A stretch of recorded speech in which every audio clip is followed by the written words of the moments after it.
Hello students, I Dr. Amrish Chalna again welcome you in the online lecture series of anatomy.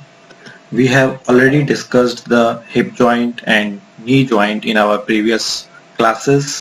Today we will discuss about the ankle joint. Students, ankle joint is also a synovial joint just like the knee and hip joint, and it's a hinge variety of synovial joint. The ankle joint is formed by the participation of three bones. First is tibia, second is fibula, and third is talus.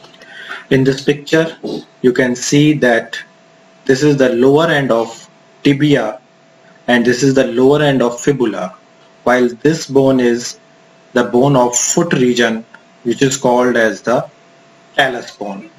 So these three bones combinedly form the ankle joint. In this picture you can clearly see that the lower end of tibia, this lower end of tibia and this lower end of fibula is forming a very deep socket.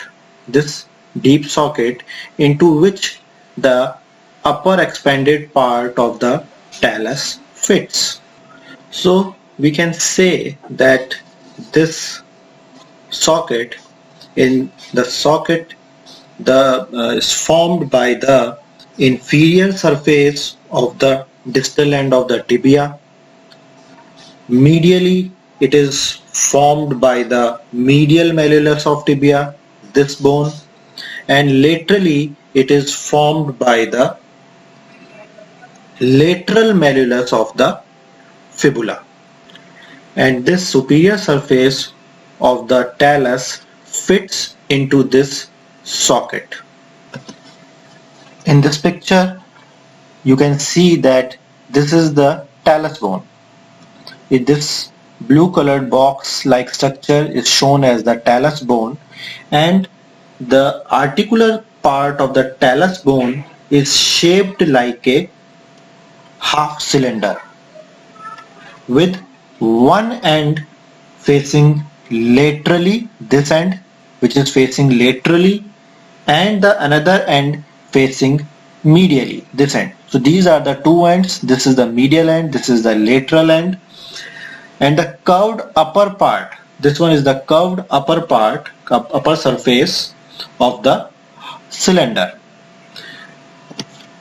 So these two ends, the medial end and the lateral end and the upper curved surface, fits into the socket which is formed by the fibula and the tibia bone.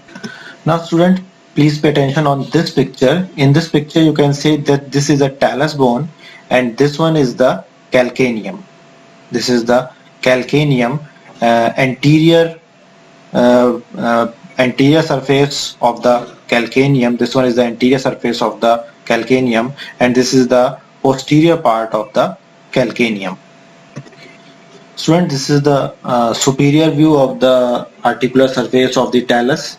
In this view you can see the articular surface of the talus is much wider anteriorly. You can see that this end is much wider in comparison to this end. So the anteriorly it is wider in comparison to the posterior.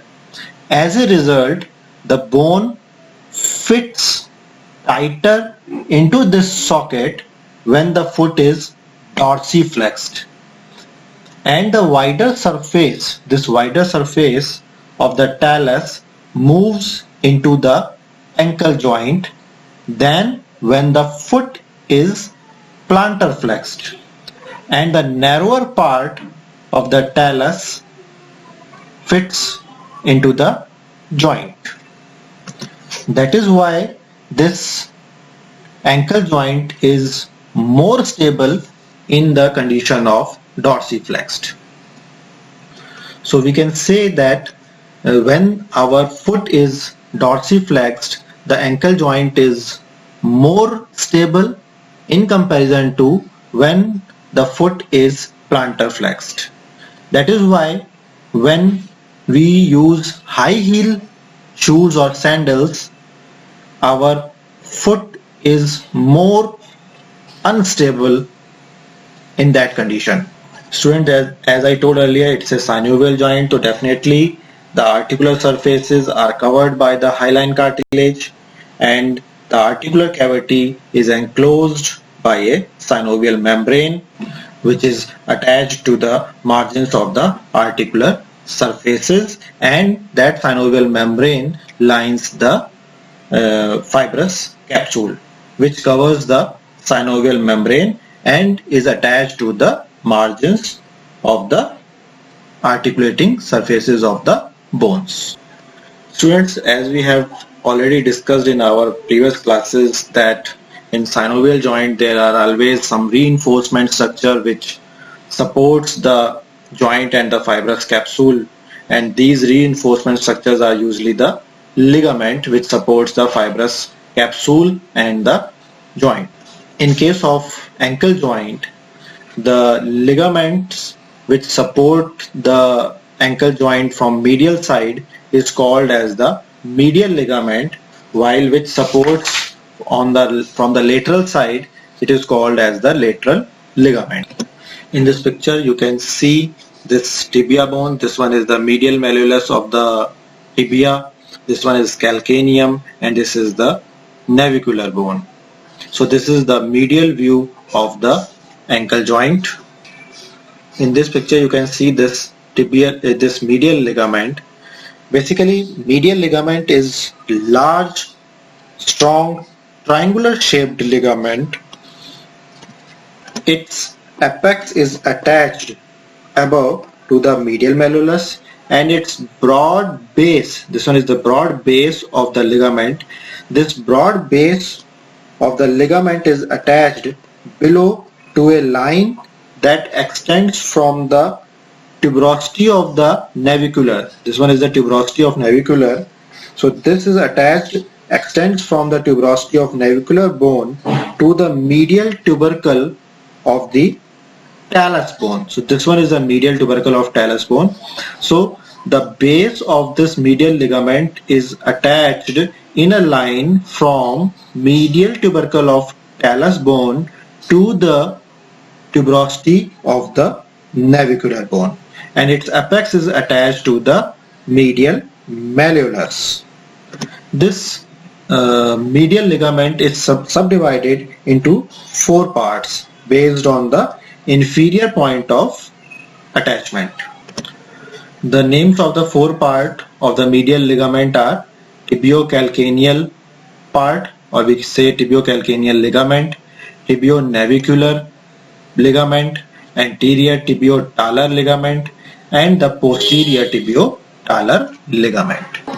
So the first ligament we are discussing is the tibiocalcaneal ligament. This ligament is more in central position, and inferiorly it is attached to the sustentacular tali of the calcaneum bone. This is the sustentacular tali of calcaneum.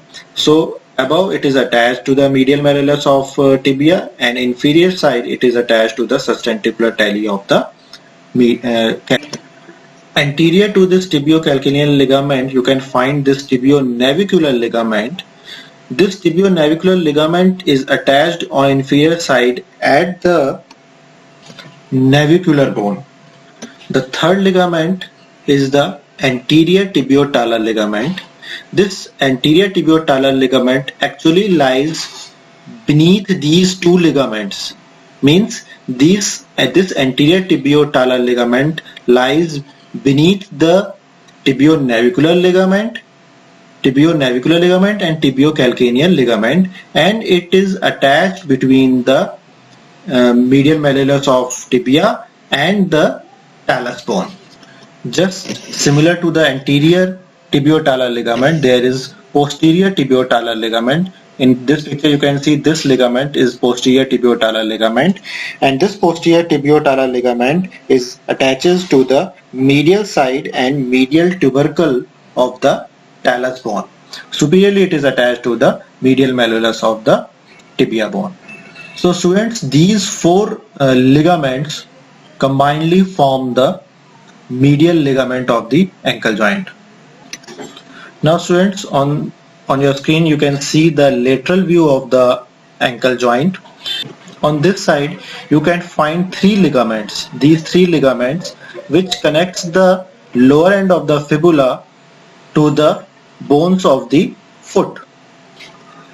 These three ligaments are the anterior talofibular ligament, posterior talofibular ligament, and the calcaneofibular ligament. This anterior talofibular ligament is a short ligament and attach the anterior margin of the lateral malleolus. This one is the lateral malleolus of the fibula bone. So this attached to the anterior margin of the lateral malleolus to the talus bone. This posterior talofibular ligament is attached to the medial surface of the lateral malleolus, and on the other end it is attached to the posterior process of the talus bone. The third ligament of the lateral side is this calcaneofibular ligament. It is attached to the posterior medial side of the lateral malleolus above, and below it is attached to the calcaneum. More precisely we can say it is attached below to the tubercle on the lateral surface of the calcaneum bone. Students, now we will discuss the movements at the ankle joint. Students, as I told earlier that it's a hinge joint, so it's a uniaxial joint, and only dorsiflexion and plantar flexion, these two movements occur at the ankle joint. Students, you can see, you have realized that there are many movements at the ankle, but at ankle joint there is only two movements, dorsiflexion and plantar flexion. The other movements which you realized on the ankle, like eversion, inversion, rotation, these movements do not occur at the ankle joint, but these movements occur at the intertarsal joints, subtarsal joints. So if we say the movement at the ankle joint means the movement which occurs between the tibia, fibula and the talus bone, there is only dorsiflexion and plantar flexion. This plantar flexion is produced by the muscles of the posterior compartment of the leg.